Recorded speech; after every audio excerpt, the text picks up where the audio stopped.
მე არ ვიცი კონკრეტულად თქვენ რა სიუჟეტი ნახეთ, როდესაც არასრულწლოვანს ამუშავებდნენ იძულებით ეს საკმაოდ გახმაურებული ამბავი იყო თბილისში სუტინიორები, როდესაც ერთი კონკრეტულად 28 წლის პიროვნება შეიძლება ამაზე საუბრობთ, ამუშავებდა 16 წლის გოგონას, რა თქმა უნდა, უკანონოდ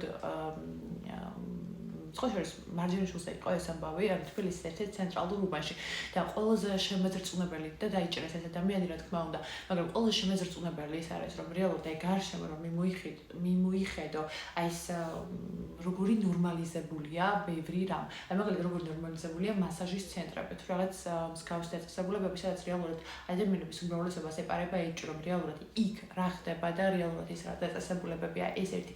მერე მეორეს, როდესაც ჩვენ ვიწყებთ ამაზე დაკავშირებით მსჯელობას, თითქოს ორი მიმართულებით იყვება ხოლმე აზრები.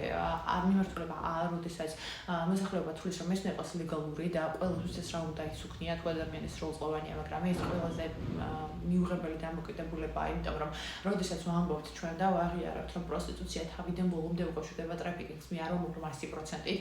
არსებობს საზოგადოების ნაწილი, რომელიც შეგნებულად იღებს გადაწყვეტილებას და მიდის ამ საქმიანობაში, თუმცა მათაც ფაქტია, რომ დახმარება ჭირდებათ, მაგრამ მათი აბსოლუტური უმრავლესობა დაკავშირებულია ტრაფიკინგთან, ან იძულებით დასაქმებასთან და იძულებით მუშაობასთან.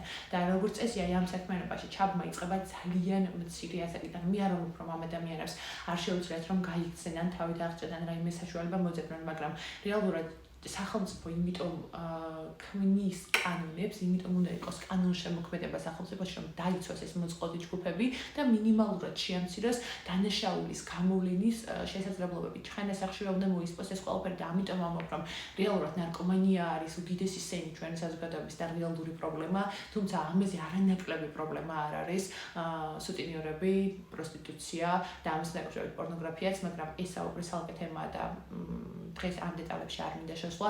უბრალოდ რეალურად არაერთი შემთხვევა დაფიქსირდა საქართველოს მასშტაბით და ამ ბოლო დროსაც როდესაც დაიჭირეს 14 სხვადასხვა ლოკაციაზე.